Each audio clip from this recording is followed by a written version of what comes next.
Well, welcome back to Mental Health Monday with The Refuge. The Refuge is a Christian community and mission center in North Denver. And we have been doing Mental Health Monday since the beginning of COVID. I'm Kathy Escobar, and I'm here with my friend and partner in not just Mental Health Mondays and lots of other fun things that we curate together. Joanna, Rainey, and we have really just been trying to spend time once a week offering by listening to therapists, life coaches, spiritual directors, people who hold space for people in hard places, tools that can help us during this really corporate trauma that we are in, that we're all navigating completely different. Every human is different in this department. And so we're getting ready to wrap up season 2. Next week will be our wrap of season 2. And we thought before we ended, we would dive in to the Enneagram and the pandemic. There are a lot of memes that are like tossed around, you know, and they're funny and they're helpful. But we actually really just wanted to address how the Enneagram as a tool for growth could help us right now. And so we're all over the place on knowledge about the Enneagram, experience with the Enneagram, all kinds of things. But I think the common ground we can find in this conversation is where you find yourself in, and maybe things that you could glean for your journey right now. And the same is going for us. I mean, we're always in this with everybody. We're, you know, battling, crawling, you know, falling, getting back up, just like everybody else is. So that's our hope today. We're going to have some fun with the Enneagram. Yeah, it's a fun tool. I've been learning about it for quite a while and been doing some stuff at the Refuge, and our community's done quite a bit with the Enneagram. Had friends come in and teach, and Kathy's taught some stuff. And it's just what I love about the Enneagram is that it really gets to the core of our motivations. So, you know, there's all sorts of different personality tests, Myers-Briggs and Strengths Finders and all that. And some people call those a mirror to your face, whereas Enneagram is a mirror to your soul. I know it sounds intense, but it's just the idea that it's those inner drives, those inner things that like guide us, that also push us, that compel us that we're not aware of. And so learning about the Enneagram personally has been extremely transformative in my own life. I'm a 2 with a 1 wing. Kathy's a 2 with a 3 wing. We like balance each other out. Yes, and I'm super jealous of her 3 wing. She gets shit done. But when I found out I was not always the healthiest way, FYI. But when I found out I was a 2, I remember I was like, I learned about it, and then I don't know why I was downtown, but I was downtown, I was thinking about it, and I was like on the steps of the Capitol in my memory. It's probably not actually what happened, but I was just like, no! It was like a Shakespearean tragedy. Because I was like, man, did I just do all of this stuff for other people my whole life thinking that I was altruistic, or was I doing it to get something out of other people? And, you know, so that sort of deep reflection that's painful, but then also spurs growth, where I could actually see where I was choosing love and freedom versus trying to manipulate or coerce or different sorts of things. And so for me, it's been personally transformative. It's been super helpful in teamwork, understanding teams, and how we interact with each other in relationships as well. And so as we go through, we're going to go through each number briefly. We're trying to keep this short, and there's 9 numbers. So we're going to try to keep it to a couple minutes a piece. But as you go through, don't just listen for yours, listen for the people that you care about and who are in your inner kind of tight circle right now. That's your support system, and maybe what they're going through as well, and how they're framing this pandemic, and maybe how we can work together better as a community at the Refuge and beyond, to understand and love one another in this time. Yeah, I really love that reminder, is that it's always, you know, beginning with us, and then how we are intersecting with other people in our world. And the pandemic, a huge piece of the pandemic is that it's testing us in a totally new way. So, you know, some of what was true for us before March, I always say March 13th, the date's a little different for each different, That's the wherever Ides of you March, live. isn't it? Or is that March 13th? Yeah. Oh, yeah, it might be. Anyway. Yeah. And so, you know, before then, all these things were, they were part of our lives, but they've been magnified for sure. And so in our conversation today, I think it's really important to understand that both Joe and I have done Enneagram stuff and led groups and workshops and different things. But there are a lot of people who like, this is their everyday thing. This is all they do. And they're awesome. And we love them. And we've been really fortunate to have some of them come to the refuge and do different things. So this is kind of like just our version. And that's really important. Yes, it's Enneagram Light. Diet Enneagram. Well, and one of our things is that we like to translate things sometimes just to just common language. And so what we have today is a little PDF that you can pull up if you want. And so this will be posted. And it's Enneagram and Pandemics 2020. And this is just something that I kind of pulled together and Joe added to a little bit. And we just like, it's from us. Okay. So you can look at other places and they'll say other things. This is kind of through our lens and kind of the categories on there. I'm just going to say them real quick and then we're going to dive in. It's just that, you know, some significant feelings that we're feeling during the pandemic, you know, what's missing. We do better when for each type. We really tank when this happens for each type. Thoughts that are swirling around in our head. We can become healthier when we do these things. We can ask our friends and people for things. And then lastly, we can grow by practicing certain things. And so we are just going to touch on a few of these together on each number. And as you're listening, you'll find parts you identify with. You'll probably find parts that are different for you. And that's what always in this, I always just get nervous because they're generalized statements that don't apply to everybody. And so then sometimes people are like, don't label me, don't, you know, so just remember if you don't resonate, that's healthy and fine. And so just listen for what parts you do need to glean and what parts do resonate, I think is probably a good way to consider it. So as we skim through, our hope is just maybe you pull up this PDF and glance at it and kind of think about it, maybe look significantly at your number. And then, you know, we always love to hear what you'd add because this was just a really fast kind of first pass. Yeah, we would love if anything you want to add or say this totally resonated or this didn't or this is more how I feel. We would love to hear any of that in the comments. So please. Yes, that's our favorite thing. I mean, I'm okay saying it's hard when you put things out there, you don't hear anything. And so the crickets are hard. And so, you know, our thing is we are trying to stay true to what we're doing. And so our mission here or our objective was just put stuff out that people could engage with. And I know that some people are, because I hear sometimes some things that have stirred up, but we always love to hear it, you know. And so if you're willing, please do. But if anything, we just hope that somehow you can glean something from this conversation that is good for you related to the pandemic and strengthening our mental health and finding a way to last through this really, really hard thing. Okay, so we're gonna dig in and we're just gonna start with Enneagram 1. And so, you know, I wish we were together. So it's like, who's the ones in the room? But Enneagram 1s are reformers. And so, you know, really idealists and can be perfectionists and really like good is so important. And so some feelings when the whole world is falling apart can be anger at the lack of a plan in a comprehensive way that we're all working together for the greater good and that people aren't doing the right things. So often for ones, you know, it just hits that really hard place because, you know, ones thrive on balance and clarity and order. Yeah, and it's difficult, especially when there's not clear guidelines and boundaries. And right now, everything is so ambiguous. And you hear science from different places and you hear different advice. And so not having a kind of that guiding sense of like, where are the bounds could be really, really challenging and frustrating.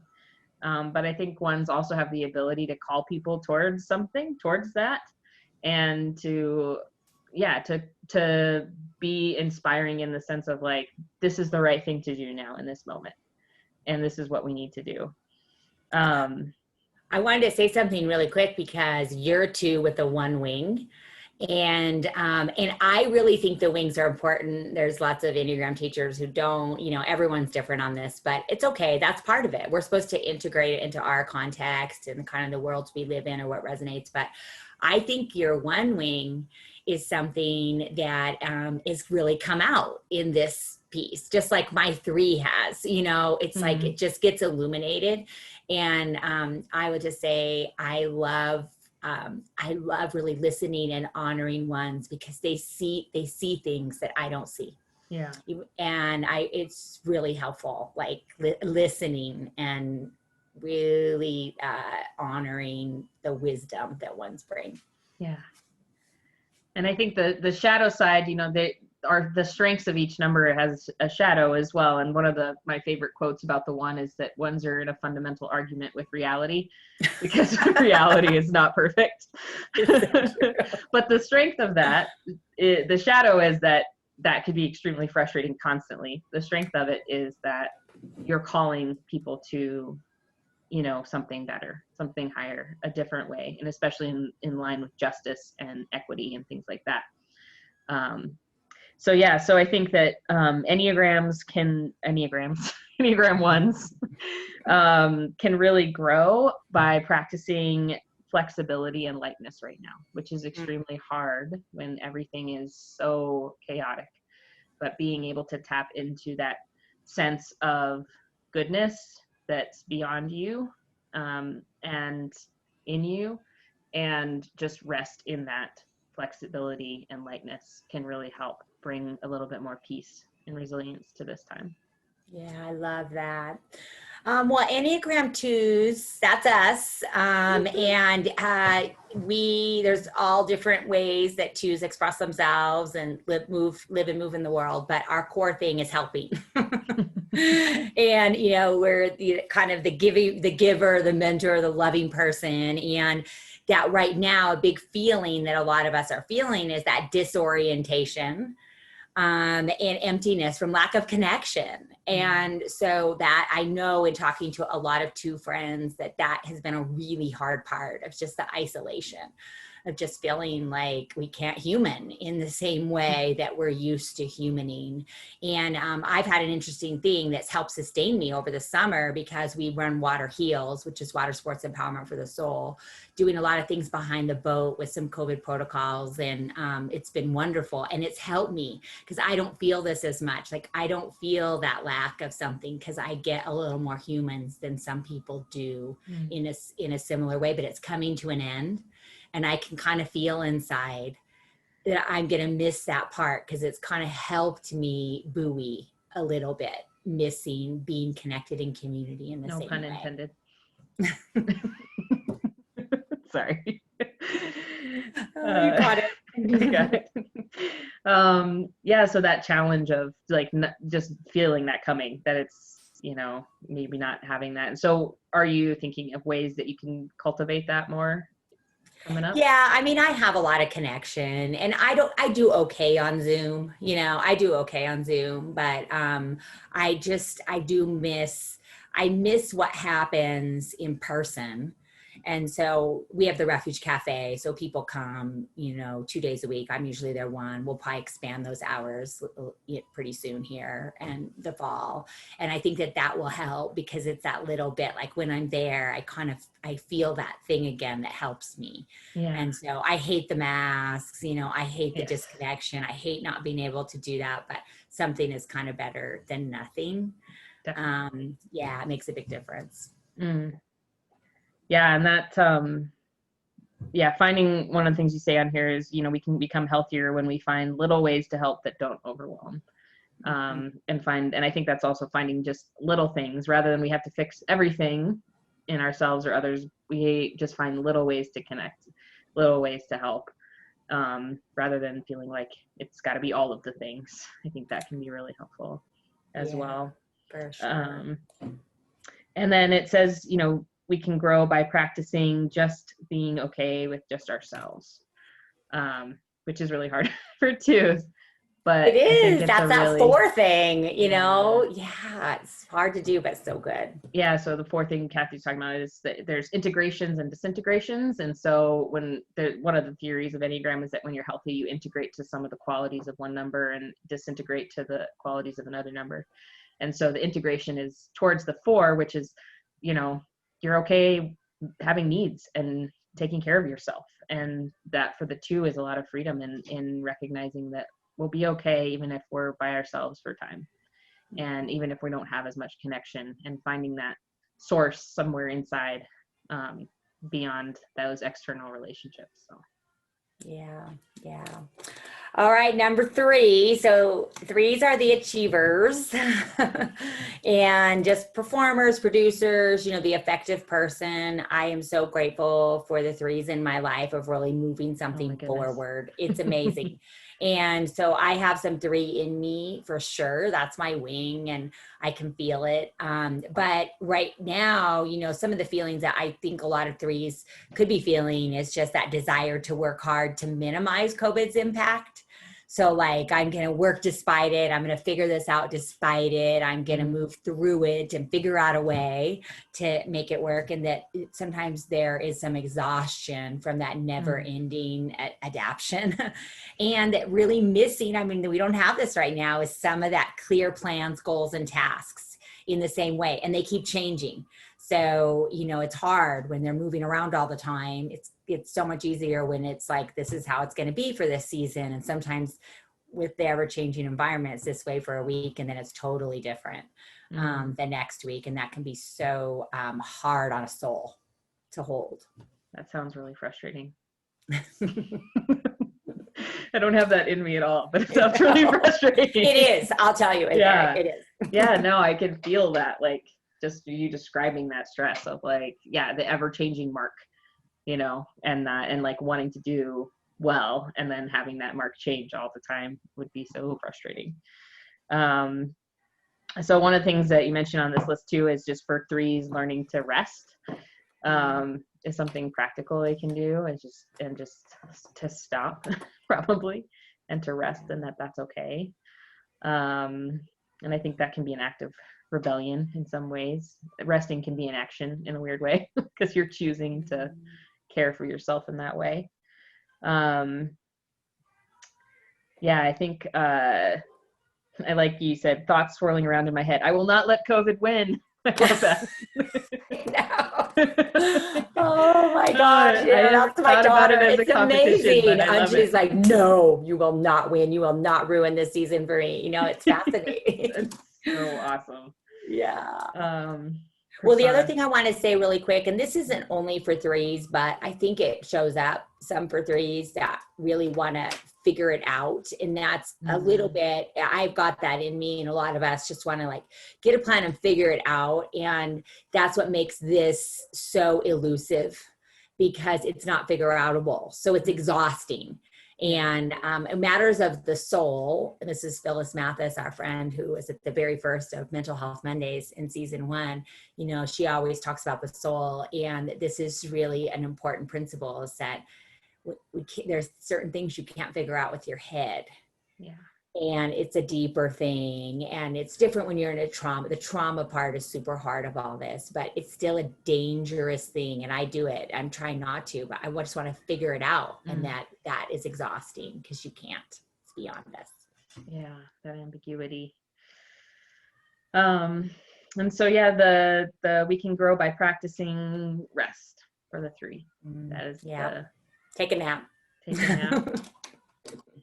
Yeah. All right. Enneagram. Just one last. There's just a sense of in that rest of recognizing that things will be okay. You know, there's a trust there that, you know, maybe not okay in the sense that everything will work out, but like you can't fix it all. You know, and I think it's a little similar in the 2 and the 3 in that way of like wanting to fix it, but too the motivation is different. But either of us, like, we can't fix this. It's not fixable. And so we have to rest and still connect and do the things that to take care for our own hearts. Yeah, love it. Hard to do. So all these are hard, but this is a piece of our story, is that we're learning and we're growing. And I don't really like the language, okay, I'm going to grow because of the pandemic. I don't like that at all. But I do like that when we're faced with challenges, that how can we as humans keep strengthening our resources and our inner resources and our outer resources, you know, that are available to us to make it. And so Enneagram 4s are the individualists, and they're the romantics, the innovators, the original person, or some other ways to say it. And that some of the big feelings that some 4s might be having right now is just really depressed and despairing about the future of the world, the state of the world, and a sense of hopelessness, because Enneagram 4s really feel really, really deeply.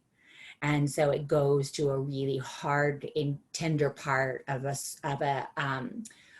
beautiful soul. And so, you know, missing that undistracted creativity and flow that 4s are so amazing at, and that I've just experienced in my friends who are 4s, just like a heaviness and not a way out. It just, everything feels really hard and intense, because we aren't just experiencing the pandemic, we're also experiencing huge social change. And in the United States, a really divisive and painful and hard election season. So it's a lot all at once. Those are 3 really significant things that 4s feel really deeply. Yeah, and I think that ability to feel things deeply, again, the shadow side of that and the light side of that. The shadow side is that feeling of overwhelm, like Kathy's describing, and just getting lost in this melancholic kind of state where it's like, where is their hope? Where is their potential for future? But on a personal level, the thing I love about 4s is, you know, if I were in the hospital with COVID, you know, and really, really sick or dying, even though you're not allowed to be in the hospital with anyone, but right now, but if I were, and I could have a number there, they're like, pick any Enneagram number to be with you right now, I would pick a 4, because a healthy 4. But I would pick a 4 because they can sit with people in their pain better than any number. So good. They don't have to fix it, because it's just, they're like, life is pain. Like, it's like, but that there's a beauty in that the poetic beauty of just acceptance of suffering and pain, and and so the healthy 4s in my life are some of the people that I would love to have by my side if I was going through darkness and suffering, because they wouldn't try to fix it. They wouldn't try to put a bow on it and make it sound all pretty. They wouldn't feel uncomfortable with my pain. They could just sit with it. So I think that's one of the great gifts that 4s have to offer. And I think it's maybe learning to do that for themselves as well. Love that. That is so beautiful and so true. So true in thinking about some of the 4s in my life, like that they can just hold that. Yeah. It's rare. And it is rare. And it's something that does help with buoying and kind of practicing and growing is just finding the good and gratitude, no matter how simple. This is kind of for all of us, but especially when things can feel so hard and no good, just noticing for Enneagram 4s, any kind of good is worth celebrating, not in a Pollyanna, inauthentic, you know, happy clappy way, because that won't fly. But really looking in that deeper way and noticing and letting that emerge and honoring it, I think can be really a good way to grow. Yeah, practicing gratitude. Yeah, I think that's important for all of us right now. I suck at gratitude, but my best friend and I have been doing this thing for 30 days where we text each other first thing in the morning with like one little thing we're grateful for, like coffee, and one big thing, like friendship or something, and then one thing we're proud of ourselves for. And so we're on day 28 or something, but it's been really good for me. And I think that's like just a really good practice, especially if you're a 4, or if you tend to kind of dwell or get obsessed with like the craziness and the negativity going on right now, and just the social unrest, is to just choose to see some beauty, and not in a way that, you know, is ignoring, like Kathy said, the Pollyanna thing, not ignoring the suffering and the pain, but they both exist at the same time. And so it's not a true picture to say it's all suffering. That's not the true picture. the true picture is it's suffering, and there's so much beauty. Yeah, that's such a good, beautiful practice. And I think that that's something always in these, there's stuff for all of us in all of them. Mm-hmm. In different ways. And so it's never to slot everybody like, this is what works for you. And, you know, we can glean from all of them. So I love that you guys are doing that.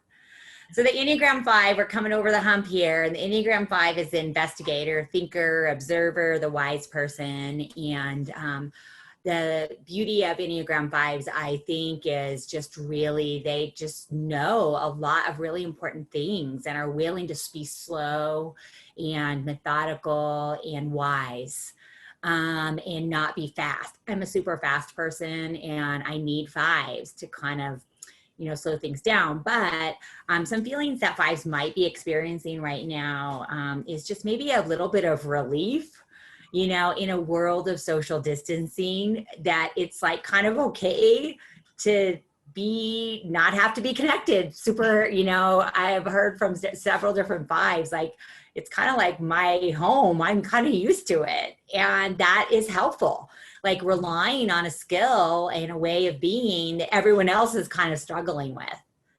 And so there's something to, not every 5 is this way, but I think that that can be a core thing. And then, but missing, you know, what's hard is not being able to figure things out. Like the data and the facts and all that still won't get us to a new place. And that can be hard because it's, you know, that's not gonna be the juice here. It will help, but there's more factors. There's more factors than usual on some of these issues, and that can be really tricky. Yeah, for sure. One of the things I think as a 2 that I feel like is a superpower for 5s is this ability to detach. And I think, again, the shadow of that is sometimes it's just really easy to detach from relationships, from community, because it's safer to have those guards up. It's safer to have your space safe and secure and stable and to know what you can expect.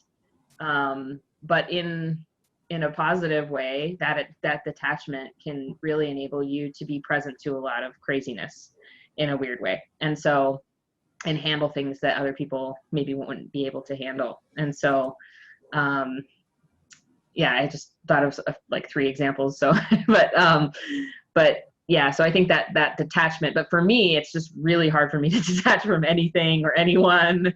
And because I just love everybody. And, and I just, yeah, like, you know, if I'm even if I'm having a fight with my husband, like I can't, like trying to like, let's pause overnight and then we'll talk about it in the morning. He's like, yeah, okay. And I'll just be like, I can't, but you know, that ability for the 5 to just like, okay, I'm taking this space. Again, the strength of it is they're able to see things in a crisis, especially clearly, that other people can't.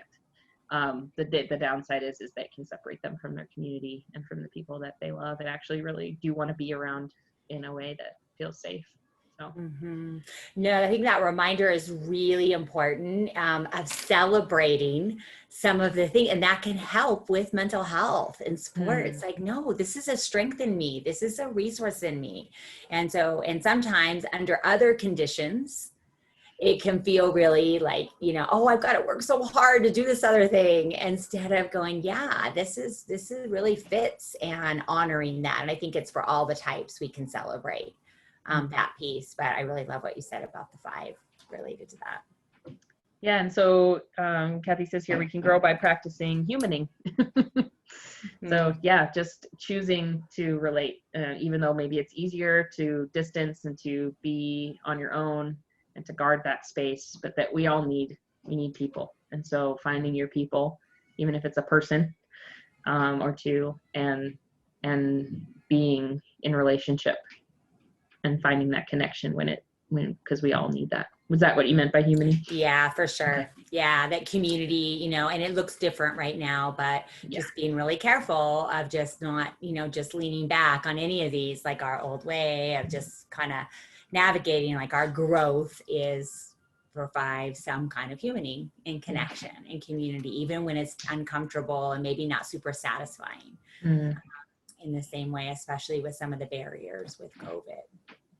So Enneagram sixes, I'm so grateful to have some really solid sixes in my life. And they are the loyalist, the trooper, the partner, the loyal person. And my heart really extra goes out to sixes right now because anxiety and fear So much. with so many unknowns and Yeah. ever-changing protocols, because sixes rely on security and structure and stability. Like, it just helps. And when those boundaries are there, the world is better. And all of that is out the window right now. And so really missing that security and the stability and the consistency, and, trying to find ways to get it. But because it's this bigger thing that is so dicey, you just can't get it in the same way, and it's hard. Yeah. Sorry, there's just a weird sound from my sink. Yeah, so I think the six, what was interesting, I used to live in a slum in India, and I worked with this organization called Servants still, and we had quite a few sixes, and I just thought that was so weird, because I was like, if I were six, that's the last thing I would do is want to move to a slum in Southeast Asia where everything is unpredictable and there's monsoons and rats in your house and all this stuff. And so, but I think that there was a unique strength to that, that number, even though it was such an unpredictable environment. Sixes are healthy. They're able to find this inner stability that's not based on other people. Because I think when they're unhealthy, they're trying to get that from other people. But when they're healthy, they can find that center, and they actually can be just, they're the people you want if the plane is going down, because they've already thought about all the exits and the best way out, And so, so I think just recognizing the gifts of the six, even though it's a season of struggle, when they're able to tap into those inner resources and trust themselves, they actually have so much to offer right now in this time to themselves and to all of us. And so, the way they can grow by practicing is just trusting yourself. Yeah, love it. And oh my gosh, can I just tell you, thank you, sixes in my life, for just bringing things that I would never bring and that I always need. It is so helpful. So true. Oh my goodness. So the next number is Enneagram 7, and they're the enthusiast, the visionary, the futurist, the joyful person. And my husband Jose is an Enneagram 7. And you said at the beginning, like, oh, I don't want to be a 2. I hear this all the time from different people, like, I don't want to be this number, but kind of everyone wants to be the 7. Well, not everybody, but a lot of people want to be the 7. But like all of it, it has its shadow, and it has its strength. And right now, some of the feelings for 7s could be, longing for ease again, but making the most of it. So, but longing for that, like, it's just, just want things to be easier. I don't want to have to push the rock uphill all the time, because ease and flow and changing and, those things are really natural for 7s. And really missing the opportunities for fun and new experiences. Like, the world got smaller for 7s, and it got smaller for everybody, but extra for 7s that are adventure, travel, move, do new things, ride new trails, whatever it is, and really missing some of that creativity and flow that we were used to before COVID.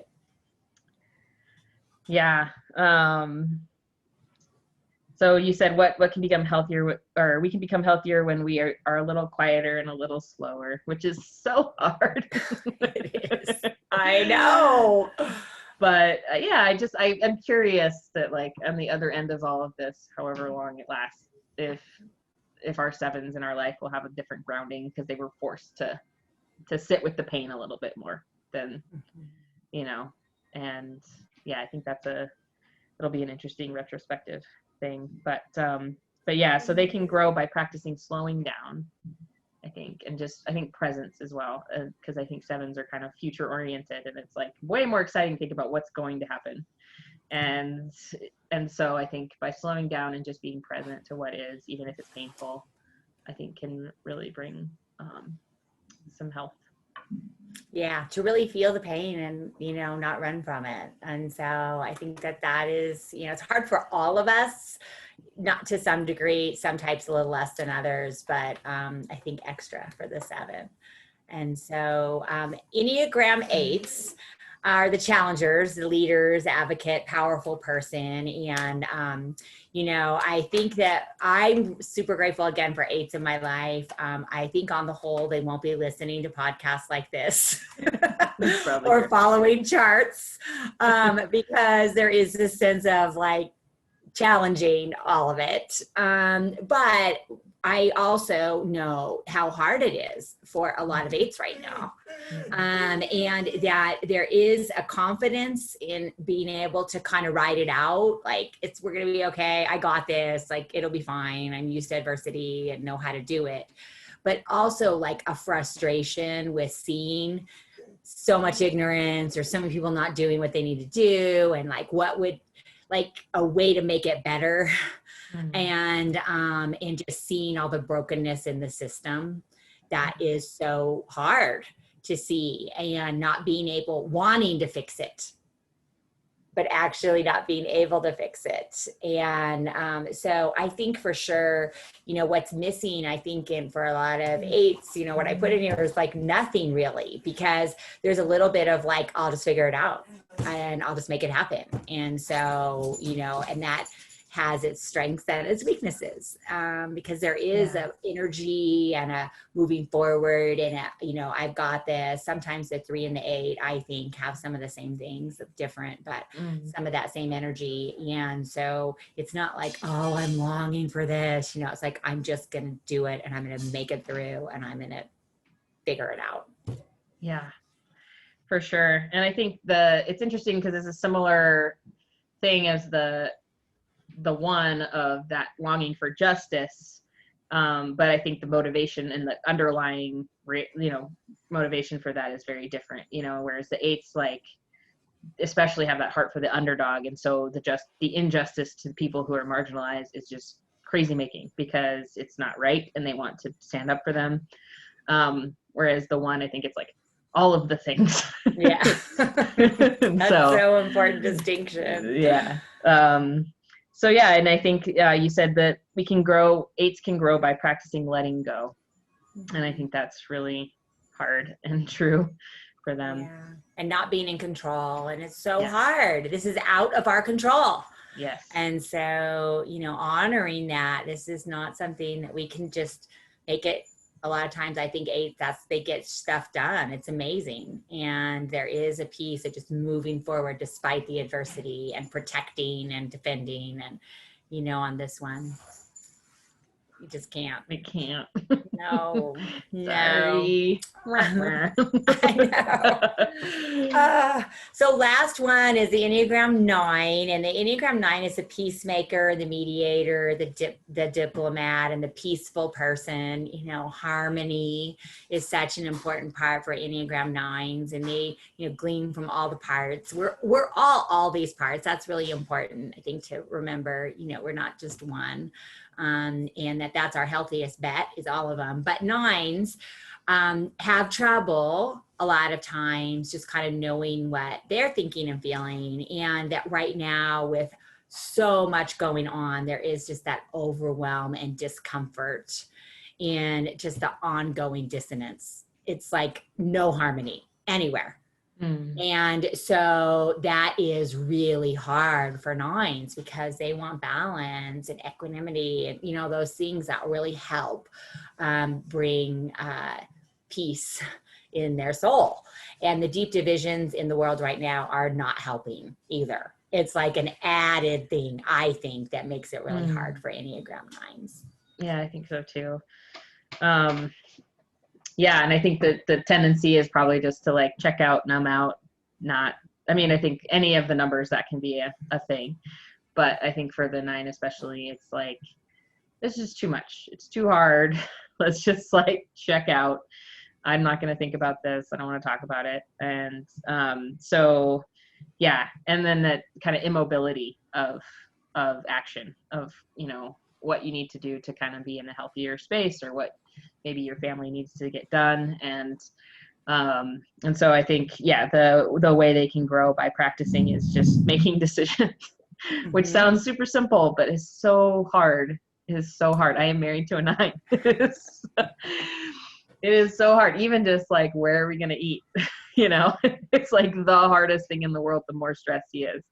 And so just practicing, like kind of figuring out, it's just, and when you're absorbing all of the opinions and the ideas and the energy of everybody else around you, it's really easy to lose that sense of self and like what you really want and what you really need and care about. And so finding a way to kind of come back to yourself and not to just check out to life.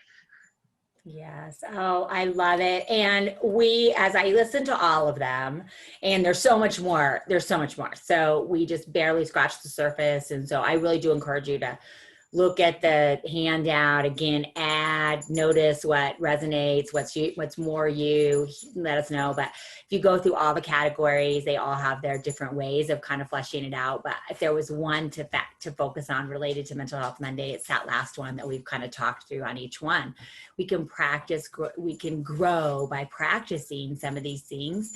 And I think a big part of the whole story, and you kind of talked about it, Joe, in your practice with your friend, it's just celebrating anything. So anything, absolutely anything. Yeah. And so a little bit like for nines, making a decision. I made a decision. I moved something forward. I didn't just wait and, I actually moved something forward. And all of them have this. And so that's really, I think if there was one takeaway, it would be somehow to really know that little ways that we practice some moving out of our natural just stasis, not moving, is growth and healthy and good, especially when all around us is so much hard, that making important small choices towards something good and different and healthy is everything. Yeah. And to celebrate it and not be mad at it or mad at yourself that you're not doing it enough. You didn't make this huge decision. You made a small decision. You lived with your own feelings for a short amount of time and not, a weekend retreat, whatever it looks like, but celebrate it and honor it and be gentle with yourself in every movement that you can make. Yes, I agree. That's good. All right. Whew, that's a lot. And so this one went a little long, but I think it was worth it because now it's in one place. Again, we just touched the surface, Joe. I really appreciated everything that you shared. And it's just such a good reminder on all of it. The strength and then the shadow, and just to really just have good self-reflection and glean what we can and understand that none of us are going to be able to just like nail this one. Yeah. This is not nailable, but we're all growing in some way through it, no matter what our resources, our situations, our life experience, our pain, our anything. We're all making it. We're all still here. A lot of us are, and I'm really grateful for that, and just remembering that we're doing the best we can with what we have. Yeah, so we'll throw the chart up in the comments and check that out. And then if anybody wants me to, I will write discussion or reflection questions, but you have to respond, and then I'll add them to the comments. Just because, why not? Yeah. There's one discussion question on here that is for sure. What resonates?